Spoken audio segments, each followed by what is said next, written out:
बे समाव आं दंफैयो नबजित नार्जारिनि न'खराव नबजितनि देरहासारनाय बा उइनार जानायनि थाखाय गोबां बेवहाय रंजानायनि दा रंजानायनि सम बांसिन रंजानाया दा मोनायावसो जागोन मानो होनबा बे समखौ नेनानै दं जोङो बेनिफ्राय नैबे समाव बिमाया दंफायो बेवहाय खाथियावनो दङ दा नबजितनि माबायदि जानानै दं बेनि सोमोन्दै नबजितआ माब्ला सफैगोन न'आव बेनि सोमोन्दै नायगिरि बिथांमोननो एसे फोरमायनानै होदो। औ खुलुमबाय। दा जोङो गिबियावनो गासैबो जोंनि रायजो राजा गेदेमा मानगोनां नोंथांमोनखौ जों साबायखर बावहरनाय थाबाय। नैबे समाव जों रंजागासिनो दङबाबो जोङो समखौ नेगासिनो दङ। दा मोनानै जों 9 रिंगा जानाय लोगो लोगो बयबो रंजागोन। बेहाय गामिनि गासैबो आइ आफा बिदा फंबाय बिथांमोना फैनानै बेहाय मोसागोन रंजागोन बम बेरहोजोबगोन। थ' बेनिखायनो दा नबजितआ गाबोन माबायाव सफैगोन जोंना बिमान बन्दर बरझार बिमान बन्दराव बिथाङा मुम्बाइनिफ्राय 7:45 गाखोगोन। ओमफ्राय फैनानै बे बरझार बिमान बन्दराव हयथ' 11टा 10:30टासो सफैगोन। आरो बिनि उनाव जों बिथांमोनखौ बिनिफ्राय जोंना मानगोनां फरायसा आफादनि दैदेननायाव गासैबो बर' माहारियारि आफाद बिथांमोनाबो जयैनो थागोन। आरो थानानै जोङो बिथांमोना जों डिसकास खालामनाय बायदिबा हयथ' बिथांमोना क'क्राझार जोंनि बड'फा हाउसाव लांनानै क'क्राझार डिस्ट्रिक्ट एबसुजों लोगोसे क'क्राझारनि बायदिसिना जोंनि माहारियारि आफाद बड' साहित्य सभा बयबो जयैनो बर'नि जेसेबां जोंनि माहारियारि आफाद दङ आरो गुबुन आफाद बिथांमोनाबो रायजो राजा बिथांमोना बरायगोन। आरो बे बरायनानैनो बिथांमोना बरायनायनि उनाव हयथ' जोङो जोंनि जायगायाव गलाघाटआव साननैनि उनाव जों गलाघाटआव सफैगोन।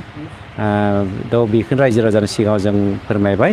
आरो नैबे समाव गासैबो रायजो राजाखौ जों फिन नबजितनि परियाल जानानै नबजितखौ दिनै नैबे देरहानायाव नोंथांमोना जे बाहागो लानानै बिराद अनेक खस्थ' मावनानै नोंथांमोना बयबो जोंनि आसामनि रायजो राजा गासैबो नोंथांमोना भट होनानै देरहाहोबाय बहुद खस्थ' मावबाय।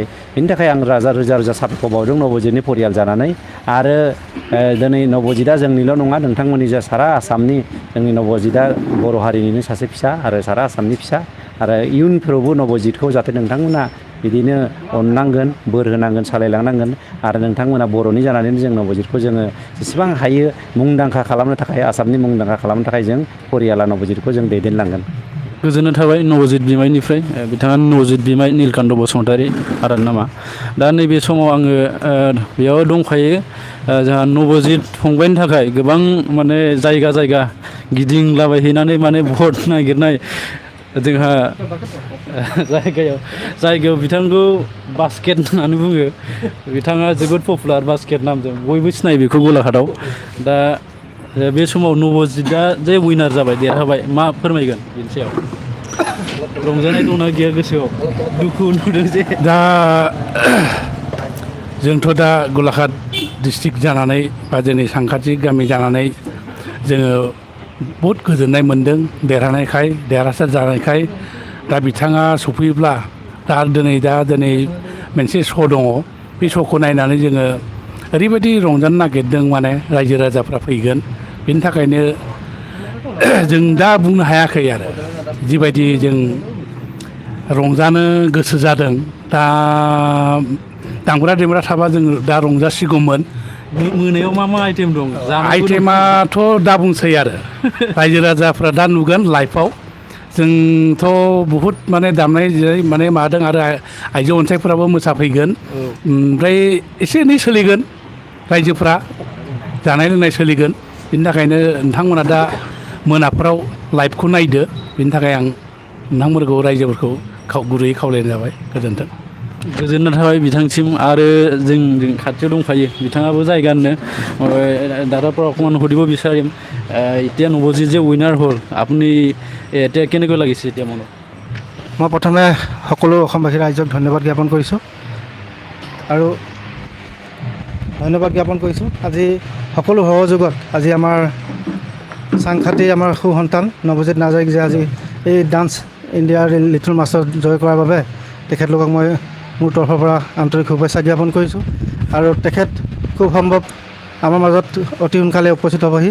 তেখেতক আমি যিদৰে মানে আদৰিম বুলি ভাবিছোঁ আমাৰ নিজৰ মনৰ ইচ্ছা হিচাপে তেখেতক আমি শুভেচ্ছা দিম আৰু বিশেষ মোৰ ক'ব লগা নাই। আজি আমাৰ অসমৰ যি গৌৰৱ কঢ়িয়াই আনিছে তেখেতক মই মোৰ তৰফৰ পৰা ধন্যবাদ জ্ঞাপন কৰিছোঁ।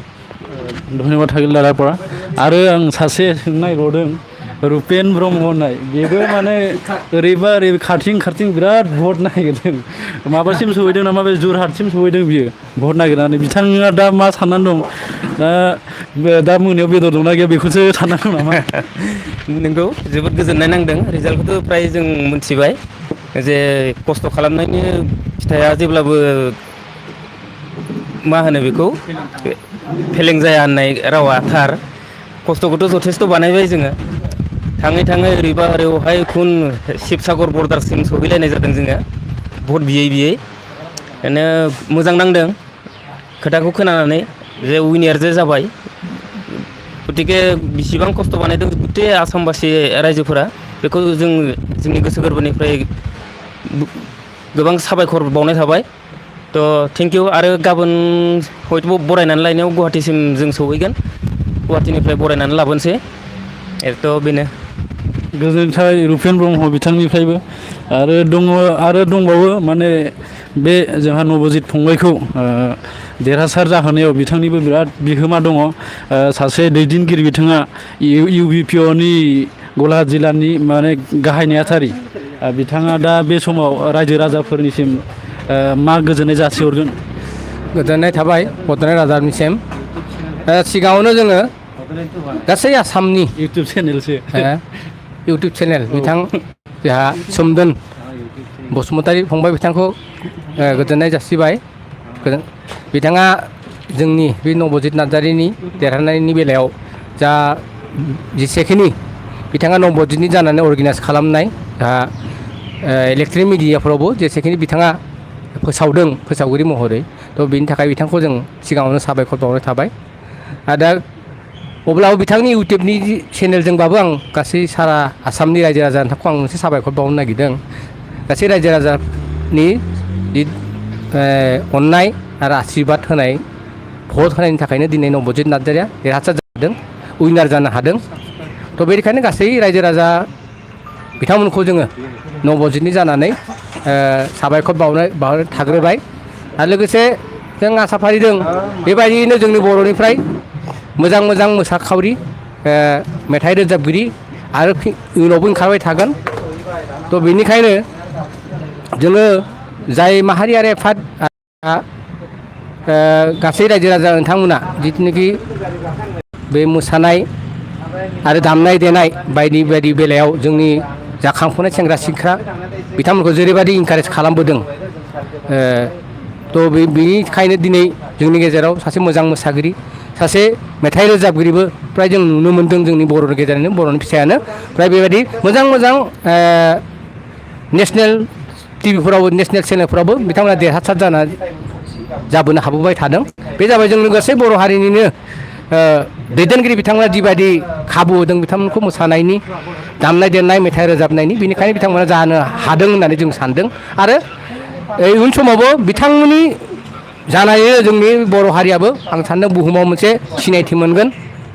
जों बर' हारिया जे जेरावबो जों जेनना थाया आखा फाखा जेरावबो मोसानाय मुसुरनाय दामनाय देनाय बायदि बेलायावबो जोंनि बर' हारिया जे गोजौ थाखोआव दङ बेखौ जों बुहुमाव मिथिसार होनो हादों। बे जाबाय जोंनि बर' हारिनि थाखाय मोनसे गोग्गाथाव बाथ्रा। थ' बेनिखायनो जोंहा पर्टेलजों लोगोसे बिथां जोंहा मा होनो बेखौ इउटिउबार सोमदोन बसुमतारी फंबाय बिथाङा जिबादि खालामबोबाय थादों थ' इयुन समाव बेबायदि खालामबाय थायोबा आं सानदों बिथांनि माबायाबो मोनसे समाव बे इउटुब चेनेल बायदि जाय बिथांमोना इउटिउबार जागासिनो दं नुनो मोन्दों। किसुमान इउटिउबारा खुब मोजां माने जौगालांबाय थादों। बिथांमोना मोनसे मान्थलि मोनसे इउटिउबार जानानैबो जे सासे मानसिया मोजां न'खर सालायनो हायो एबा समाजखौ सिबिनो हायो आरो गावखौबो मोनसे इस्टाब्लिस खालामनो हानाय बेबायदिबो जों नुनो मोन्दों। आं सानदों बिथां जोंहा सोमदोन बसुमतारी फंबाया बिथाङाबो जाहाथे इयुन समाव बिथाङाबो मोजां सासे इउटिउबार जानो हायो बेनि थाखाय आफा इसोर आनान गसाइनि खाथियाव आं बिथांखौ आफा इसोरनि खाथियाव मोनसे आर'ज गाबनाय थाबाय गोजोन्थों। गोजोननाय थाबाय आदाया आंनो बिराद मोजां बोरबो होबाय लोगोसे আমার লগত আছে মজেছ বাৰ্ডা তেখেতেও বহুত সহায় কৰিছে যিটো নৱজিৎ নাৰ্জাৰীৰ ভোটৰ যিটো প্ৰচাৰ চলোৱা তেখেতেও বহুত কষ্ট কৰিছে এইটো সময়ত নৱজিৎ নাৰ্জাৰীৰ উইনাৰৰ বিষয়ে ৰাইজক কি ক'ব আপুনি? প্ৰথম টাইমতো অসমবাসীক চবকে ধন্যবাদ জনাইছোঁ। আমি যি কষ্টৰ ফল আমি এইটো পালোঁ। আজি অতি সোনকালে তাক যে আমি লগ পাব পাৰিম তাক বাট চাই আছোঁ। আৰু আজি নিশা একদম ধামাকা হ'ব আৰু ইয়াত সাংঘাতিক ধামাকা হ'ব আজি। কি আছে ধামাকা কৰিব কাৰণে? বম আছে, বম ঢোল চোল চাউণ্ড ছিষ্টেম পূৰা আছে। এনে খাদ্যৰ কিবা খাদ্যটো থাকিবইতো, মাছ মাংস থাকিবইতো। ঠিকে আছে সেইটোৱে ক'লো আৰু। ঠিকে আছে ধন্যবাদ থাকিল তেখেতৰ পৰা। आरो दंबावो जोंहा जेम्स आदा बिथाङाबो सासे गोख्रों माने गुबुनखौ सहाय होनायाव बहुद माने सिगांबोयो बिथाङाबो फंनैसो आंनि इउटुब चेनेलनि गेजेरजों फोरमायदो। आदसा गोजोनना थाबाय नोंथां आसामनि साफ्रोमबो रायजोफोरनिसिम नबजित नार्जारीखौ भट होनानै देरहाहोनायनि थाखाय जासिगोन माने बिथाङा गय जागासिनो दं दा नैबे समाव दा एसे रेडि खालामजोबदों दा मोनायाव माने एसे गाजा गोमजा जानो हागौ माने बेयाव माखासे बुस्थु बहुद बेरग्रा जिनिसबो लाबोदों नोंथांमोना नायदो नैबे मा बुस्थु बे जाहैबाय नोङो माबा बे जाहैबाय नोङो 6टा राउन्ड थायो बे मायाव बेरो हायाव बेरो ना अख्राङाव बेरो गोजौ बेरग्रा बिनिफ्राय बे गोजौ बेरग्रा नङा होमबा आरो गाहायाव बेरग्रा मा दं? गाहायाव बेरग्रा नैबे जाबाय नैबे गिदिर बम बे गाहायाव बेरग्रा नैबे जाहैबाय गोजौ बेरग्रा बियो बेबो गोजौ बेर नामा? बे गोजौ बेरग्रा बे जाहैबाय खेबसेनो 12टा बेरगोन बियो 12टा 12 बार गोजौ थांगोन बियो औ ओमफ्राय नैबेबो गोजौ बेरग्रा बेबो गोजौ बेरग्रा 6 राउन्ड होनदों खोमा बेखौ 6 राउन्ड 18 राउन्ड होमबाथ' हरनि 8थायाव गावबा माबा 10थासोसिम बमेन बेरबाय थागोन नङा होमबा? बरबाय थागोन औ अबे 100 बार बे 100 बार नैबे 100 बार बेरोनो नैबे होमबाथ' बे सायाव बे मोनसे माबाल' बे 100 बार नङा बे 15 बार शट बे 15 बैफोरो थरसे गाहायाव बेरग्रा नङा होमबा? बे थरसे ओमफ्राय बे जाबाय कलगेट बे जाहैबाय थालिर बमा 1000 बार बेरगोन नैबे 1000 बार नै 1000 मानै दङ मोसाजों सिंहजों दं 1000 बार बेरगोन बियो गोबां गाजा गोमजा खालामनो थाखाय नागिरदों आरो सासे फैबावदों बिथाङाबो गोबां हाजो सेर माने नबजितनि थाखाय खस्थ' बानायदों बिथाङानो जाहैबाय देबनाथ गयारि बिथाङाबो नबजितनि थाखाय गोबां खस्थ' बानायदों दा आंनि इउटुब चेनेलनि गेजेरजों एसे गोजोननाय जासिहरदो रायजोफोरनो। दा नबजितआ देरहानायखौ जों खोनानानै माने बहुद गोजोननाय मोन्दों मानोना जोङो जेरैबायदि खस्थ' खालामदों बिनि जेरैबायदि सानदोंमोन बिनि जाफुंदों दा बेखायनो रायजो राजाफ्रा जा नबजित नार्जारीखौ मा होनो भट होनानै देरहासार होदों बेनिफ्राय रायजो राजाखौ रोजा साबायखर जासिनो थाबाय। गोजोननाय थाबाय नोंगौ माने खस्थ' जेनेबा जों होननानै नङा खस्थ' खालामनाया गोबां जोंनि रायजो राजाफोर आरो आसामावबो गोबां जोंनि बर' हारिनि सुबुंफोर आरो गोबां आफादफोर आरो जोंनि मेडिया बिथांमोना माने नबजित नार्जारी देरहानायाव बिहोमा दं। जोङो न'आव थानानैल' जोङो बिथांनो खस्थ' खालामदों बे नङा खिन्थु गोजानाव थानानैबो गोबां माने जोंनिफ्राय जानगाराव थानानैबो बिथांमोना गावनि हारिनि फिसा होननानै नबजित नार्जारीनि देरहासारनायखौ माने बयबो नागिरदों आरो जों नागिरनांगोन इयुनसिमबो जोङो नागिरनांगोन मानो होनबा जोङो साफा बेबायदि जोङो हेफाजाब होयै जोंनि आंगो फंबाय आरो बिनानाव बिथांमोनखौ जोङो गोजौ थाखोआव जोङो बेबायदिनो जौगालांहोबाय थानांगोन जों बेनि थाखाय जों साफ्रोमबो सहाय होलायनांगोन जोङो दा आं बेखिनिखौ नोंथांमोननि सिगाङाव फोरमायबाय आं नोंथांमोननो एसे दिन्थिनो नाजाबावगोन आङो दा बे जायगायाव दं जि जायगायाव नबजित नार्जारिनि न' आरो बिथांनि जोनोमा बेयावनो जादों आंनि बेक साइडथिं नाहर बे बेक साइडथिं जाहैबाय नबजित नार्जारिया बेवहायनो थायो बिनि न'आ बेल' बिनिफ्राय आलादा बिदि न' गैया बेयाव दखानबो दङ माने दखानबो होयो आरो जिउखौ बेबायदिनो सालायोमोन आरो बिनिफ्राय बिफाया माने गेजेर गेजेर खेथि मावोमोन बिनि उनाव मा खालामखो माने बाजार गुबुननि माल माथा रोगानानै गारिजों माने हाथाय बाजाराव दोनहैयो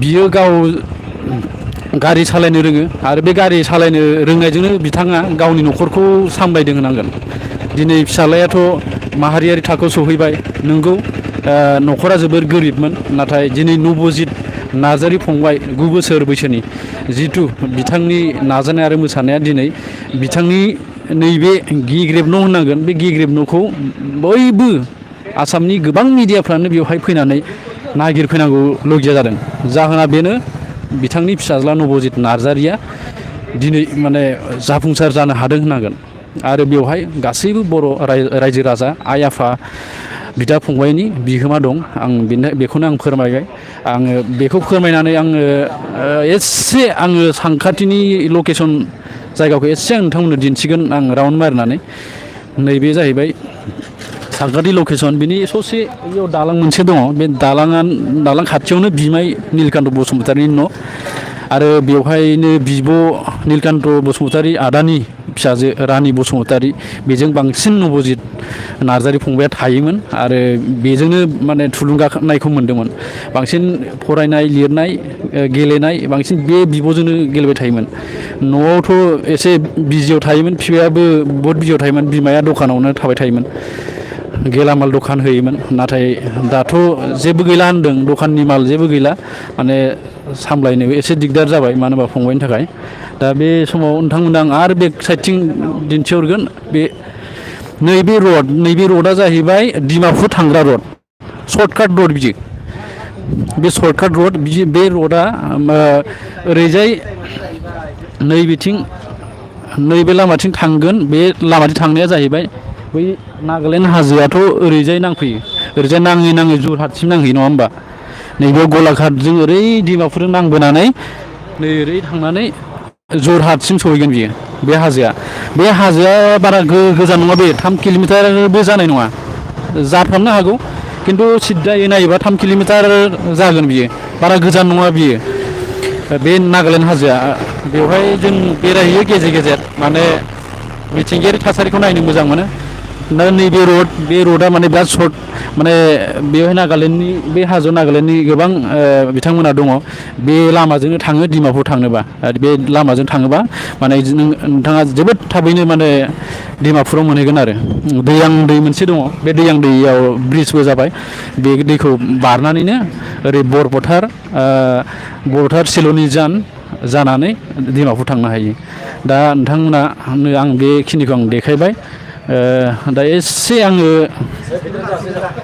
सिङाव एसे दिन्थिनानै नोंथांमोननिफ्राय आं बिदाय लानो सानबाय दा बिथांमोननि न'खरखौ आं नोंथांमोननो नैबे समाव लाइभ देखायगासिनो दं बे जाहैबाय नबजित नार्जारिनि न'खर बिथांनि न'खरखौ नोंथांमोना नाय माबायदि गोबां गोरिब न'खरनिमोन बिथांमोना दा नैबे समाव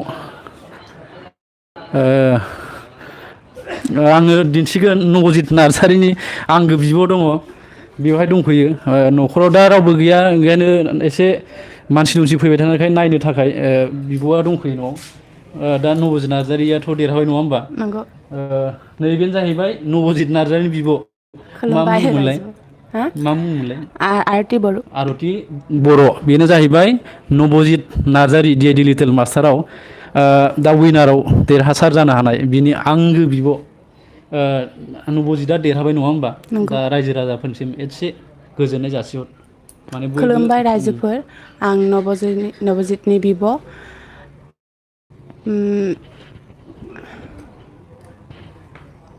दा जेनेबा रायजोफ्राबो भट होनानै देरहाबाय नङा होमबा गोजोननाय जासिहरदों आरो आं आंनि फंबायखौ भर होनानै देरहासिन खालामबाय बिनि थाखाय आं रायजोफोरखौ आखाइ खबजोबदों। जाबाय दे गोजोननाय थाबाय। बिथाङानो जाहैबाय नबजित नार्जारिनि आंगो बिब'। नोंथांमोना दा नुबाय आं लाइभ होगासिनो दं नोंथांमोननो। आं एसे दिन्थिनो नाजावगोन। बेसिमल' बिथांमोननि न'आ। दा नैबे जाहैबाय उनथिंजायनि थासारि। ओरै नोंथांमोननो आं गासैबो देखायजोब्बाय। लेट्रिन बाथरुम इउरिनेल आं गासैबो देखायबाय आरो बिनिफ्राय नोंथांमोना माने नुजोब्बाय होननानै साननांगोन। आरो बिनिफ्राय नायनो जेबो गैला आरो बेनो नबजितनि न'खरा नबजितनि गुबै न'आ बेनो बिथांमोननि नैबे थिखल दं। जोंथिंथ' टिपकल होननानैसो बुङो बेखौ। दा बेखिनिखौ आङो नोंथांमोननो दिन्थिबाय। नोंथांमोना गोबाङानो नायगासिनो आंनि लाइभखौ। दा नै बेवहाय मोनसे बुस्थु दंबावो जेरावनाखि बे गैयाबाबो माने रंजानो एसे उसुबिदा जायो। माने गावनो खननानै रंजानो एसे दिगदार जायो। नैबे जाहैबाय साउन्ड सिस्टेम दं नै माने औ मोनानि थाखाय बियो माने मोनायाव ओरैबायदि माने रंजागोन माने गोबां मानसिफोर माने हांख्राय हरखादों। जोंहा आइजो अनसाय आफादनिबो दङ ओमफ्राय गामिनिफ्राय गोबां सुबुंफोर बेवहाय बाहागो लाफैगोन रंजागोन आरो नबजितनि पारफरमेन्सखौ नायगोन। नोंथांमोनाथ' मिथिखाबाय नबजितआ दिनै फैनो हानाय नंला। माने फ्लाइटआ माने बेक जाबाय टुमर' गाबोन फैगोन बियो। फ्लाइटनि टिकेट दानखादोंमोन दहाय 3:30 ना मायाव दं होन्दोंमोन। नाथाय डिले ना मा जेनेबा बे केन्सेल जादों होनदों फार्स्टनिया। ओमफ्राय नेक्स्ट गाबोन फैसिगोन। गाबोन फैनानै गिबियावनो फंबाइया न'सिम फैग्रालासिनो माबासिम थांगोन ओरै क'क्राझार आरो उदालगुरि बिथिं थांगोन। बिथिं थांनानै मा खालामगोन जोंनि माहारियारि आफाद एबसुनि अफिसफ्राव गिबियै बिथांमोननि दैदेनगिरिफोरजों लोगो हमलायगोन आरो माखासे टाउनाव एसे गिदिंगोन आरो गिदिंखांनायनि उनाव बिदिनो उदालगुरिसिमबो आगान सुरलांगोन। बेफोरबायदिनो जेनेबा जोंनि जे माहारियारि आफादफ्रा जोंहा गोबां खस्थ'बो बानायदों देरहासारनायाव आरो गिबियावनो जों गावनि आफादखौ सानग्रोनांगोन। बेनिफ्राय जोङो नबजित नार्जारि फंबायखौ माखासे लकेसनाव लांनो सानदों। दा जोङो बेवहाय दा हराव मा खालामगोन प्रजेक्टजों नायगोन जों प्रजेक्ट पर्दा नैबे गोदो गोदाय जों सिगां मा होनो बेखौ पर्दा नै गुफुर जि नङा होमबा दाथ' प्रजेक्टजों देखायो। सिगांथ' रिलजोंमोन नङा होमबा रिला जबाथाय नुबावलामोन बिदि आरो बस'नानै गारनानै जरायनानै होफिनोमोन। दा नैबेयाव दा नबजित फंबायनि पारफरमेन्सखौ जोङो प्रजेक्टजों नायगोन 9 बाजियाव नङा होमबा 9 बाजियाव जों नायगोन गोबां रंजानाय बाजानायजों नायगोन। आरो सासे दङ बर' सावथुन मुलुगनि सासे दङ बिथाङा कमेडियान सन्जय ब्रह्म बिथाङा सासे जोबोद मोजां कमेडियान। नोंथांमोना सोरबा सिनायोबो जानो हागौ। बिथाङा नबजित नार्जारिनि खाथियावनो दं बिथांनि दखाना। बिथाङा साहा हटेल होयो। बिथाङा जोबोर मोजां कमेडि खालामो बियो बर' सावथुन मुलुगाव। दा एसे नबजित नार्जारि देरहानायनि एसे गोजोननाय जासिहरदो रायजोफोरनो।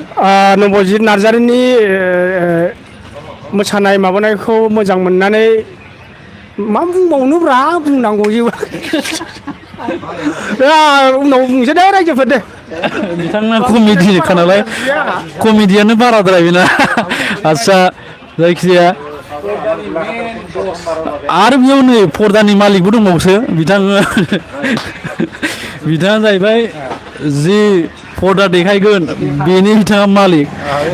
दा खैथायाव देखायगोन जों 9 बाजिनिफ्रायनो ओमफ्राय बेखौ नायगोन ना जानायावसो बिजि जागोन? नायगोनब्रा नायनानैसो नायगोनबो जागोनबो नङा होमबा गोजोननाय थाबाय।